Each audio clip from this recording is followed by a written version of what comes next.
இவர் தேர்ந்தெடுத்த தொகுதி பார்த்திங்கன்னா பெரம்பூர், திருச்சி கிழக்கு ரெண்டுமே வந்து கிறிஸ்டியானிட்டி ஓட்டு அதிகமாக.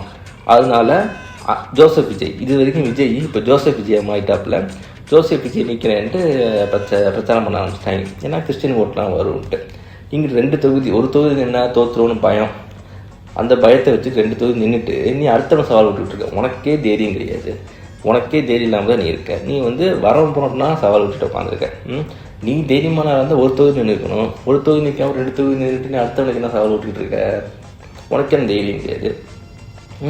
நீ வந்து வரவன் போகிறோம்னா சவால் விட்டுக்கிட்டு இருக்க வேண்டியது. இதில் கன்னியாகுமரி போனால் ஜபமாலை எடுத்து வெளில விட்டுற வேண்டியது. ஏன்னா கிறிஸ்டின்னு தெரியணுமா?